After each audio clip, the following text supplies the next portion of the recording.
हाँ तो बच्चा पार्टी, कैसे हो आप लोग? सब बढ़िया। तो आज हम लोग जेई मेंस 2025 के जो पीवाईक्यूज है उसके बारे में चर्चा करने वाले हैं। सारे पीवाईक्यूज के बारे में चर्चा नहीं करने वाले हैं। हम लोग जो चर्चा करेंगे वो एक चैप्टर के जो पीवाईक्यूज है जो 2025 में पूछे गए थे उस चैप्टर की पीवाईक्यूज की चर्चा करने वाले हैं। और वो चैप्टर का नाम है मोशन इन 1D। 2025 के अंदर 2025 के अंदर वो 8 क्वेश्चन सेशन 1 एंड सेशन 2 को मिलाकर के 8 क्वेश्चन पूछे गए थे और उन 8 क्वेश्चन की चर्चा करने वाले हैं। तो आइए स्टार्ट करते हैं क्या है क्या नहीं है। तो मैं आपको देखो, जैसे कि मैंने स्क्रीन में बता रखा है कि जेई मेंस 2025 पीवाईक्यू चैप्टर जो है मोशन इन 1D है और इसमें कितने क्वेश्चन है? 8 क्वेश्चन है 2025 के। ठीक है, तो आइए स्टार्ट करते बिना देरी करें। अब पहला कोई जो क्वेश्चन है जो कि जेई मेंस 2025 में पूछा गया था सेशन 1 का, वो क्वेश्चन है a person travelling on a straight line move with uniform velocity v1 for a distance x and with uniform velocity v2 for 3/2x distance. The average velocity in this motion is 50/7 and v1 is 5 metre per second, then v2 is what integer type का question था। तो आइए बिना देरी करें हम लोग इसको स्टार्ट करते हैं। सबसे पहले कोई विजुअलाइज करते हैं। मान लीजिए एक आदमी है, ये आदमी क्या कर रहा है? एक स्ट्रेट लाइन मोशन को फॉलो कर रहा है, स्ट्रेट लाइन मोशन को फॉलो कर रहा है और बोला गया है ये कितनी स्पीड से चलता है मेरे बच्चे? ये v1 की स्पीड से चलता है और ये वेलोसिटी v1 की स्पीड से चलता है। कितना डिस्टेंस चलता है? x डिस्टेंस ये चल लेता है।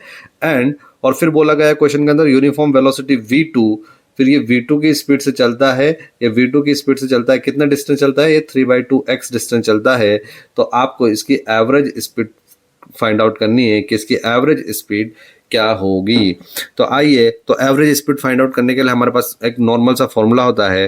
एवरेज स्पीड का जो फॉर्मूला होता है वो होता है total distance upon total time. बेटा राइटिंग के बारे में परेशान मत होना है ना, total distance upon total time. तो सबसे पहले आपको क्या करना पड़ेगा बच्चों? आपको ये करना पड़ेगा कि सबसे पहले आप लोगों को यार डिस्टेंस निकालना पड़ेगा। तो डिस्टेंस निकालने की जरूरत है ही नहीं क्योंकि डिस्टेंस ऑलरेडी दे रखा है। तो ये हो जाएगा x plus 3/2 into x upon total time. Total time यहाँ से लेके यहाँ तक का टाइम इसको मैं बोल देता हूँ t1, यहाँ से लेकर के यहाँ तक के टाइम को मैं बोल देता हूँ मेरे बच्चे कितना? t2। तो ये टोटल टाइम कितना हो जाएगा? t1 plus t2। बट हमको पता है कि जो टाइम है वो अननोन है तो उसको सोल्व तो करना पड़ेगा। तो जैसे मैंने इसको सोल्व किया तो ये मेरे पास आया 5/2x। तो ये 2 और ये x और यहाँ पे टाइम t1 को मैं लिख सकता हूँ क्योंकि अननोन है तो इसको कन्वर्ट तो करना पड़ेगा। तो t is equal to time is equal to distance upon speed होता है। डिस्टेंस हमको दे रखा है x, स्पीड दे रखा है हमको v1 प्लस यहाँ का डिस्टेंस दे रखा है 3/2 इंटू एक्स और स्पीड दे रखा है v2। आई थिंक आपको समझ में आ गया होगा। और ये एवरेज स्पीड जो दे रखा है वो हमको दे रखा है मेरे बच्चे कितना? 50/7 और ये हो जाएगा 5x डिवाइडेड बाय 2 और यहाँ से मैं x कॉमन ले लेता हूँ। x कॉमन ले लिया तो 1/v1, v1 हमारे पास दे रखा है कितना? 5 plus 3/2 into v2। I think समझ में आ गया। x उड़ गया बच्चों, x उड़ गया। ये 5 से बटा 50 कितने बार कैंसिल? 10 बार कैंसिल हो गया होगा। इस 2 का मैं क्रॉस मल्टीप्लिकेशन कर देता हूँ, मतलब इसका पूरे का क्रॉस मल्टीप्लिकेशन कर देता हूँ तो ये मेरे पास आ जाएगा 20/7 is equal to 1 divided by 1/5। एक काम करो, पहले एलसीएम ही ले लो यार, ले लेते हैं इसका एलसीएम भी ले लेते हैं, है ना। तो ये कितना हो जाएगा? 10v2 इसका एलसीएम आ जाएगा, 10v2 इसका एलसीएम आ जाएगा तो इधर आ जाएगा मेरे बच्चे कितना? 2v2 प्लस और ये कितना आ जाएगा? 5। आई थिंक आपको समझ में आ गया होगा। और इसको मैं थोड़ा सा सोल्व करता हूँ तो ये 10v2 ऊपर चल जाएगा तो ये हो जाएगा 20/7 is equal to 10 into v2 upon 2 into v2 plus 5। बड़ा 1 0 से 0 उड़ गया। क्रॉस मल्टीप्लिकेशन फिर से कर देते हैं तो ये हो जाएगा 7v2 is equal to 4v2 plus 10। तो बेटा ये 10 हो गया तो ये हो गया 10 नहीं बेटा, यहाँ पे एलसीएम लेने में हमने थोड़ी गलती कर दी। यहाँ 15 है ना, यहाँ 15 आ जाएगा। ठीक है, तो यहाँ 15 है तो यहाँ पे भी क्या हो जाएगा? 15 आ जाएगा और 15 इंटू 2 कितना हो जाएगा? 30 हो जाएगा। और 30 हुआ तो ये कितना? 3v2 is equal to 30, then v2 is equal to 10 metre per second. तो इसका जो आंसर है वो कितना आ गया मेरे बच्चे, 10 मीटर पर सेकेंड। तो यहाँ पर जो आपको दे रखा है तो इसका आंसर कितना है, 10 मीटर पर सेकेंड। तो बढ़ते हैं बेटा, आई होप कि आपको यहाँ समझ में आया होगा। तो बढ़ते हैं हम नेक्स्ट क्वेश्चन की तरफ। नेक्स्ट क्वेश्चन जो बोल रखा है, आपको थोड़ा दिक्कत ना हो, तो दिख तो रहा होगा अच्छे से यार, ठीक है, दिख रहा होगा वैसे, तो इसको थोड़ा नीचे कर देता है, ठीक है। हाँ, जो नेक्स्ट क्वेश्चन आप लोगों को बोल रखा है वो क्वेश्चन ये बोल रखा है कि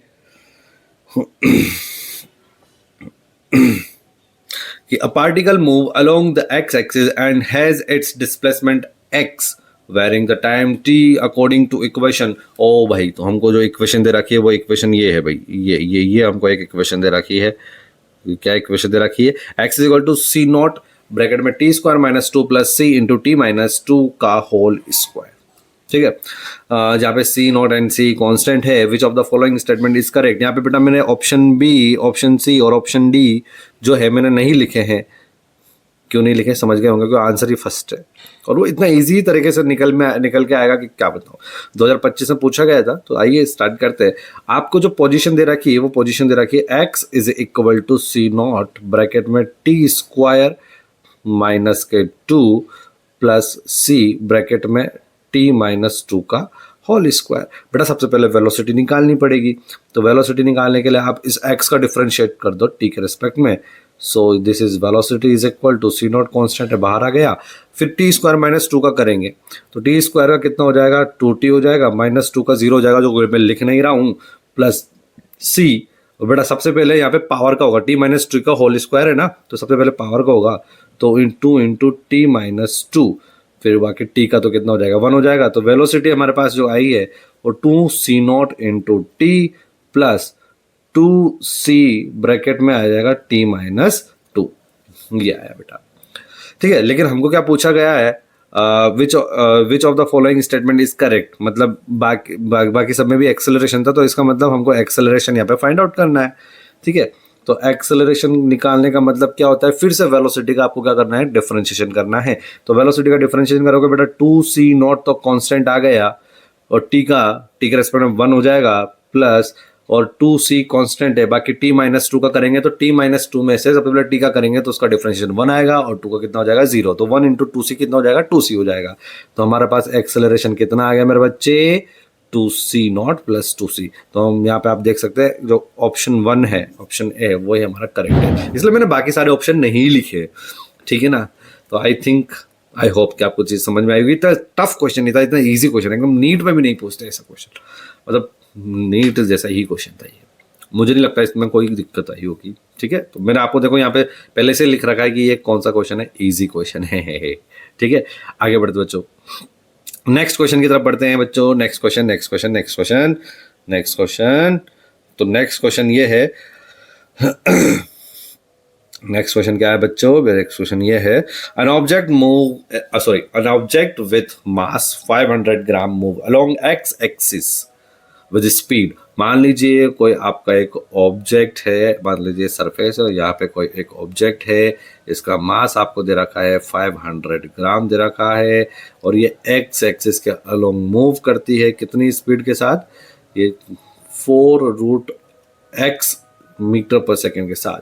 the force acting on object, अरे वाह वाह, वेरी गुड। कोई बॉडी जिसका मास हर बॉडी का होता है बेटा, कोई बॉडी जो मूव कर रही है, तो आपसे पूछा गया है उस पर कितना फोर्स होगा। तो एक ही फॉर्मूला लगता है बेटा फोर्स का, F is equal to mass into acceleration, है कि नहीं, मास इंटू एक्सेलरेशन है। अब इस तरह कैसे पता चला कि यहाँ पे एक्सेलरेशन आने वाला है, उसके पीछे कारण, क्योंकि बेटा यहाँ पे x दे रखा है, x अपनी यहाँ पे देखो ना, v is equal to 4√x दे रखा है। x जैसे जैसे बॉडी मूव करेगी तो उसकी पोजीशन चेंज होगी, पोजीशन मींस उसका x चेंज होगा, और अगर x चेंज हो रहा है तो ऑब्वियसली होता है वेलोसिटी चेंज हो रही है, और जब वेलोसिटी चेंज होती है तो एक्सेलरेशन तो आना तय है। तो बेटा वहां पे एक्सेलरेशन आ जाएगा, तो force is equal to mass into acceleration हमारा यहाँ पे सबसे बेस्ट फॉर्मूला होगा। फॉर्मूला क्या यही लगने वाला है ना, ठीक है। तो मास तो हमको दे रहा है, लेकिन सर यहाँ पे एक्सेलरेशन नहीं निकाला। बेटा यहाँ पर आप लोगों को जब ये चैप्टर पढ़ाया गया होगा तो इस तरह की इक्वेशन को सोल्व कराने, मतलब इस तरह की इक्वेशन दे रखी होगी और आपसे पूछा गया कि एक्सेलरेशन निकालो। इस तरह के क्वेश्चन भी आपसे करवाए गए होंगे। नहीं करवाए गए तो कोई बात नहीं, मैं आपको करवा देता हूं कि v is equal to 4√x है, तो हम क्या करते थे बेटा, दोनों साइड का स्क्वायर कर देते, क्योंकि यहाँ पे velocity as a function of x है, तो दोनों साइड का मैं स्क्वायर कर दूंगा, तो v square is equal to 4 का स्क्वायर हो जाएगा 16√x का स्क्वायर हो जाएगा ओनली x। अब इसका डिफ्रेंशिएशन कर दो x के रेस्पेक्ट में, तो ये पहले पावर का होगा तो 2 into v into d v upon d x हो जाएगा। 16 कांस्टेंट बाहर आ गया, बाकी x का x के रेस्पेक्ट में डिफरेंशिएशन तो 1 होता है मेरे बच्चे, तो होता है तो 2 से ही कितनी बार कैंसिल हो जाएगा, 8 बार। और आप यहाँ पे देख पा रहे हैं कि v into d v upon d x जो है, एक्सेलरेशन के 2 फॉर्मूले लिखे थे हम लोगों ने, लिखे थे क्या, 2 फॉर्मूले होते हैं, d v upon d t या फिर v into d v upon d x होगा, v into d v upon d x होगा। ठीक है, आई थिंक यहाँ तक कोई दिक्कत तो नहीं आ रही होगी आप लोगों को। तो बेटा मुझे तो नहीं लगता कि आपको यहाँ पे कोई प्रॉब्लम हुई होगी। तो एक्सेलरेशन के यहाँ पे 2 फॉर्मूले थे, d v upon d t. ये फॉर्मूला कब लगता है, जब वेलोसिटी टाइम के फंक्शन में गिवन हो, और ये वाला फॉर्मूला कब लगता है, v into d v by d x. ये फॉर्मूला तब लगता है जब बेटा वेलोसिटी आपको पोजिशन के टर्म में गिवन हो। तो यहाँ पे हमको नजर आ ही गया बेटा कि v into d v by d x क्या होगा आपका एक्सेलरेशन। तो यहाँ पे एक्सेलरेशन कितना हो जाएगा, 8 मीटर पर सेकेंड स्क्वायर, ये तो आपका एक्सेलरेशन है। लेकिन बेटा आपसे फोर्स पूछा है, तो force is equal to mass into acceleration. Mass हमको दे रखा है कितना बेटा, 500 ग्राम, तो इसको कन्वर्ट करते हैं इनटू 10 की पावर -3, ठीक है, इनटू एक्सेलरेशन कितना आ गया बच्चे, 8 आ गया, ठीक है। सो F इज इक्वल टू मेरे बच्चे ये हो जाएगा, क्योंकि ये 10 की पावर -3 तो नीचे जाएगा तो बेटा 1000 हो जाएगा, 2 जीरो से 2 जीरो उड़ जाएंगे, तो 5/10 आ जाएगा। तो कितना आ जाएगा, 5/10 into 8, 40 divided by 10, that is यहाँ 4 न्यूटन। ये बेटा आपका आंसर होगा। क्या आंसर होगा, 4 न्यूटन। आई थिंक कोई प्रॉब्लम नहीं होगी, एकदम फर्जी सा सवाल, बेसिक सा सवाल, ठीक। आगे की तरफ बढ़ते हैं, नेक्स्ट क्वेश्चन की तरफ बढ़ते हैं मेरे बच्चे। नेक्स्ट क्वेश्चन है, the motion of airplane is represented by VT graph as shown the displacement covered by airplane in the first 30.5 second is kilometre. बेटा आपको सारी चीजें आपको ऐसा यूनिट में गिवन है, लेकिन आपको आंसर किलोमीटर में पूछा है, तो क्या करें क्या करें क्या करें। बेटा हम लोगों ने पढ़ा हुआ है, हम लोगों ने क्या पढ़ा हुआ है मेरे बच्चे, हम लोगों ने ये चीज पढ़ी हुई है कि जो x होता है वो क्या होता है, डीवी, सॉरी बेटा, अरे 1 मिनट उल्टा हो गया मेरा बच्चे, जो वेलोसिटी होती है वो होता है dx अपॉन dt होती है, राइट। और यहां से मैं dx is equal to v into d t लिख सकता हूं और दोनों साइड इंटीग्रेशन लगा दूं, तो मेरे पास यहाँ पे डिस्प्लेसमेंट या distance is equal to integration of v D T आ रहा है। तो बेटा ये चीज मैंने सिखाया है कि integration v d t will provide, integration v d t का मतलब होता है एरिया अंडर द कर्व। बेटा ये हो जाएगा area, area under the curve किसका, वेलोसिटी एंड टाइम का, विल प्रोवाइड द डिस्प्लेसमेंट और distance if particle is travelling along on straight line. ठीक है बच्चों, तो ये एरिया आप निकाल लोगे कहां से कहां तक, 30.5। पहले तो आप देखो 30 कहां है, तो मेरे बच्चे 30 ये रहा, ये 30 है, और 30.5 आपका कहां होगा, जस्ट थोड़ा सा 30 और 40 के बीच में यहां कहीं होगा, ये आपका 30.5 होगा, ठीक है। तो यहां पे आप देखेंगे ये 2-3, मतलब यहाँ पे जो 2 कर्व आपको देखने को मिल रहे हैं, मैं आपको दूसरे उससे दिखा देता हूं। ये आपको कुछ एक ट्रेपेजियम नजर आ रहा होगा और ये आपको एक रेक्टेंगल नजर आ रहा होगा, ठीक है। तो इन दोनों का एरिया निकाल दो। तो सबसे पहले निकालेंगे हम area of trapezium plus area of rectangle, ठीक है। ये रेक्टेंगल है और ये ट्रेपेजियम है। तो कैसे निकालते हैं, ट्रेपेजियम का 1/2 इनटू बेस कितना है बेटा, 2, 2 - 0 2 इनटू जो पैरेलल साइड्स है उनका समेशन। तो 200 प्लस 400 कितना हो जाएगा बेटा, 600 हो जाएगा। और जैसे ये 600 हो जाएगा तो 2 से 2 ये उड़ जाएगा, तो ये कितना आने वाला है 600 प्लस, और रेक्टेंगल का एरिया कितना होता है, लेंथ इंटू विड्थ। तो बेटा यहाँ लेंथ कितना हो जाएगा 30.5 माइनस 2 करोगे तो ये आ जाएगा I think 28.5 into 28.5 into height कितना है 400। बेटा एक पॉइंट से एक जीरो उड़ गया, मैं साइड में मल्टीप्लाई कर लेता हूँ इसको, तो ये हमारे पास आया 285 आया, और इसको हमको 4 से मल्टीप्लाई करना है, 5 24 34 3 11 11,400, इट मीन्स 11,400। ठीक है, ये आ गया बेटा। ठीक है, अब इनको आप जोड़ोगे तो ये हो जाएगा 12,000। ये सब जो आया मीटर में आया, तो आपको पता है 1000 में कितने मीटर होते हैं, सॉरी उल्टा बोल दिया, 1 किलोमीटर में 1000 मीटर होते हैं, तो ये कितना हो जाएगा आपका 12 किलोमीटर। तो आपका आंसर कितना है, ए ऑप्शन आपका करेक्ट होगा। ठीक है बच्चों, आगे बढ़ते हैं। ओके, नेक्स्ट क्वेश्चन बेटा, ये भी बहुत एकदम बेसिक सा क्वेश्चन है, आइए हम लोग इसको स्टार्ट करते हैं। तो इस क्वेश्चन में भी वेलोसिटी टाइम ग्राफ आपको दे रखा है, और t इक्वल टू 0 से लेकर t इक्वल टू 4 तक डिस्टेंस। अरे ये तो बेटा वही क्वेश्चन है, वही एकदम वही जो क्वेश्चन आपने थोड़ी देर पहले पूछा था। वापस क्या कर लो, अब एरिया अंडर द कर्व निकाल लो। एरिया अंडर द कर्व निकालोगे बेटा, मैं इसी के अंदर सोल्व करके दिखा रहा हूँ। तो पहले तो आपको क्या करना है, इस ट्राइंगल का एरिया निकालना है, फिर आपको ये कितना हो जाएगा बेटा, इस रेक्टेंगल का एरिया निकालना है, फिर इस ट्राइंगल का एरिया निकालना है। तो ये 1/2 इंटू बेस इंटू हाइट कितना 10 प्लस इस ये वाला ट्राइंगल 1/2 इंटू बेस। ओहो बेटा, इसने यहाँ तक का तो दिया ही नहीं है। ये तो वैसे हम अगर देखें 2 4 यहाँ पे 6 होना चाहिए। ठीक है, 1/2 into base 6 minus 4 2 into height कितना 10। ठीक है, प्लस बेटा ये 2 से 2 कैंसिल, ये भी 2 से 2 कैंसिल, तो ये 10 है, तो ये इसका भी कितना है 10 प्लस, तो ये कितना हो जाएगा 4 माइनस 2 2, तो 2 इंटू हाइट कितना बेटा 10, तो 10 प्लस 20, तो ये इसका आंसर आ जाएगा 40।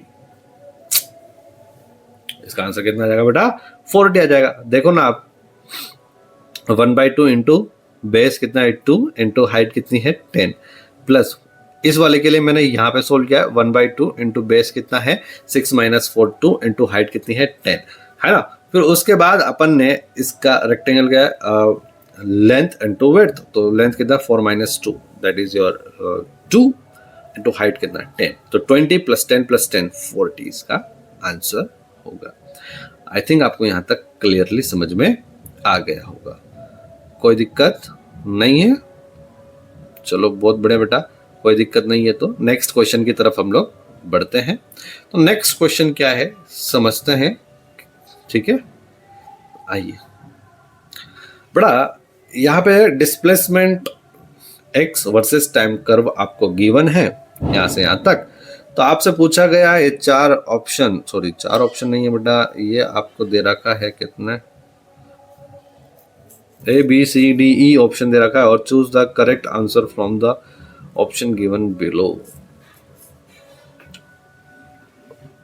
ठीक है, इनमें से करेक्ट आपको ऑप्शन सेलेक्ट करना। अच्छा, ऑप्शन नहीं दिए हैं, ठीक है, अपन तो डायरेक्ट देख लेंगे, पता लग ही जाएगा अपने को। पहला जो है average velocity during 0 to 3 second, तो 0 ये रहा और 3 सेकेंड यहाँ पर है। तो average velocity total distance upon total time, तो डिस्टेंस पहले कितना था फाइनल, मतलब डिस्प्लेसमेंट बोल दो यार, वेलोसिटी है average velocity displacement upon time. तो डिस्प्लेसमेंट क्या होता है बेटा, final position minus initial position. तो फाइनल पोजीशन कितना था 5 minus initial position 0 upon time 3, तो ये कितना हो जाएगा 5/3, तो ये 1 पॉइंट के आसपास आएगा, मतलब कि ये 10 मीटर पर सेकेंड, मतलब हमारा ए ऑप्शन तो नहीं है, ए ऑप्शन तो करेक्ट नहीं है। Second, the average velocity during 3 to 5 second is 0, 3 to 5 बेटा 3 ये रहा और 5 ये रहा, तो इसमें आप देखोगे स्ट्रेट लाइन है यार, तो फाइनल पोजीशन भी वही है, इनिशियल पोजीशन भी वही है, मतलब वही नहीं है, कहने का मतलब मेरा ये है, देखो फाइन डी पॉइंट पे पहुंचा तब भी फाइनल पोजीशन 5 ही थी और इनिशियल पोजीशन 5 अलग अलग है। हाँ सही, तो यहाँ पे डी भी 5 पे है और सी भी 5 पे है और मतलब स्ट्रेट लाइन है। और बेटा आपको पता है dx sorry dv upon dt will provide the acceleration and dx upon dt will provide the velocity। तो डिस्प्लेसमेंट वर्सेस टाइम का जो स्लोप है dx upon dt से निकला और जो वेलोसिटी को बताता है, यहाँ पे किसी प्रकार का स्लोप नहीं है तो इसका आंसर 0 ही आना चाहिए। तो हमारा बी ऑप्शन करेक्ट है। Instantaneous velocity at t is equal to 2 second is 5 metre per second. अच्छा, इंस्टेंटेनियस वेलोसिटी देखते करते हैं, सोल्व करते हैं। Instantaneous velocity at t is equal to 2 second 2 second यहां पर, और सॉरी एक मिनट बच्चों, instantaneous velocity at t is equal to 2 second is 5 metre per second. 2 second पे क्या वो 5 मीटर पर सेकेंड है क्या इंस्टेंटेनियस वेलोसिटी? तो बेटा यहां पर आप क्या करें, किस पे पूछा है, टीज पर, तो यहाँ पर आप एक ट्राइंगल बना लीजिए। ट्राइंगल बनाओगे तो आप यहाँ पर देख पाओगे स्लोप tan थीटा, ये कुछ इस तरह से, ये ऐसा, ये tan थीटा। तो यहाँ से tan थीटा निकालेंगे, परपेंडिकुलर कितना है 5 upon base base base base कितना है 3 - 2 1, तो ये कितना 5 आ रहा है क्या? यस, तो हमारा सी ऑप्शन भी करेक्ट होगा। D average velocity during 5 to 7 second, तो हमारा 5 ये रहा टू 7 सेकेंड की बात करें। And instantaneous velocity at t is equal to 6.5, तो 6.5 यहाँ कहीं होगा। आर इक्वल नहीं बेटा, देखने को मिल रहा है कि नहीं होगा, इक्वल नहीं होगा, तो हमारा ये ऑप्शन इनकरेक्ट। आ जाइए, the average velocity from T is equal to 0 to t is equal to 9 second is a 0। Average velocity t is equal to 0 to t is equal to 9 second is 0, 0 से लेके 9, तो 0 ये रहा, 9 ये रहा। तो बेटा यहाँ पे एवरेज वेलोसिटी 0 से लेके 9, डिस्प्लेसमेंट देखेंगे बेटा 0 और 9। हाँ यस, इसका हमारा जो एवरेज वेलोसिटी होगी वो होगा, क्योंकि आप एवरेज वेलोसिटी का फॉर्मूला लगाना चाहो तो वो लगा लो। फाइनल पोजीशन कितना है 9 माइनस इनिशियल पोजीशन कितना है 0, ठीक है, और अपॉन टाइम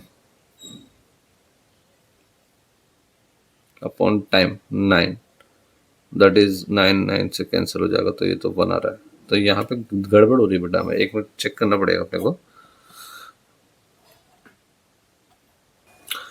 तो बच्चों वहां पे क्या था कि मैं थोड़ा गलत देख लिया, फाइनल पोजीशन भी 0 है और इनिशियल पोजीशन भी 0 है, जिसकी वजह से बेटा 0 -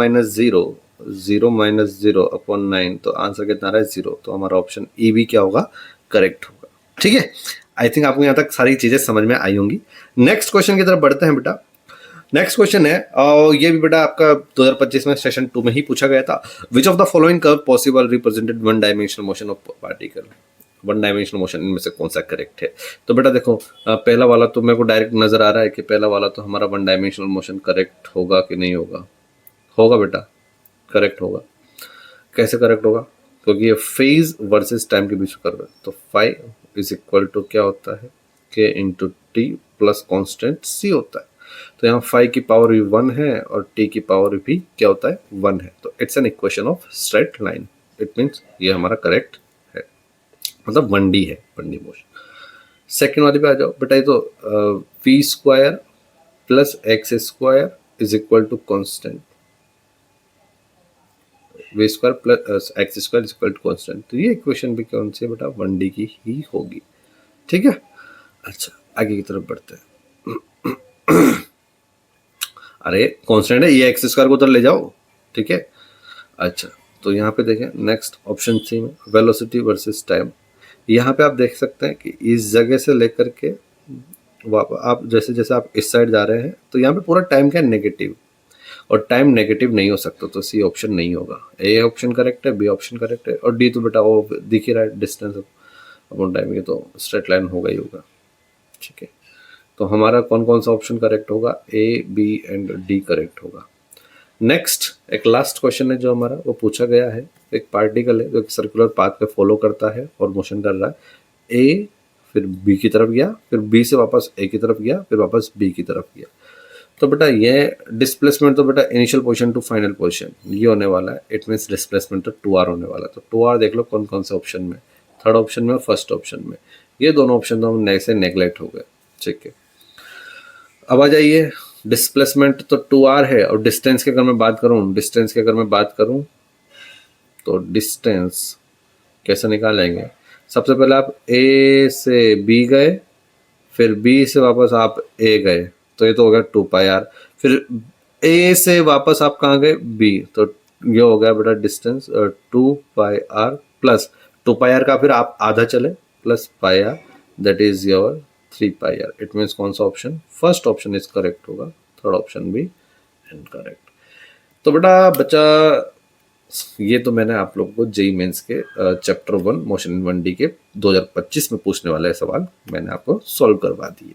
अगर फिर भी आपको कहीं से कहीं तक कोई दिक्कत होती है तो आप मुझे वहां पे कमेंट लिख दीजिएगा कि सर मुझे इस क्वेश्चन में इस पॉइंट पर मुझे प्रॉब्लम हुई है, तो मैं बेटा वहीं पे कमेंट में ही आपको इसको सोल्यूशन बता दूंगा। अदरवाइज मैं उसका एक छोटा सा वीडियो बना करके आपको शेयर कर दूंगा, तो परेशान होने वाली बात नहीं है। उसी तरह से हम जेई मेंस 2024 के क्वेश्चन भी लेके आएंगे। जब तक हमारा जेई का एग्जाम नहीं हो जाता तब तक हम 2024 कोशिश ये करूंगा 2023 के भी लेकर के आऊँ, लेकिन अभी मैं 2025 और 2024 के क्वेश्चन पे ही कंसिडर करूंगा। अब आने वाला जो मेरा लेक्चर होगा वो दूसरे चैप्टर के लिए होगा जो कि 2025 का होगा। जैसे मेरा काइनेमेटिक्स खत्म होता है तो काइनेमेटिक्स का मैं पहले 2025 का क्वेश्चन कंप्लीट करूंगा, फिर आफ्टर दैट मैं 2024 से क्वेश्चन कंप्लीट करूंगा। तो बहुत आप लोगों के लिए बहुत फायदेमंद सीरीज होने वाली है, तो परेशान होने की जरूरत नहीं है। जेई जो 2026 में जो भी बच्चे एग्जाम देने वाले हैं तो यहाँ से वो सोल्व करके जा सकते हैं, मतलब एक बार देख सकते हैं, ताकि क्या है कि आपको मोटा मोटा आइडिया हो जाएगा किस तरह के सवालों पूछ रहा है और किस तरह के टफेस्ट क्वेश्चन हो सकते हैं, किस तरह के इजीएस्ट क्वेश्चन हो सकते हैं, किस तरह से हम लोग कंसेप्ट लगा सकते हैं, अप्रोच लगा सकते हैं, सारी बातें। सो थैंक यू मेरे बच्चों। ओके।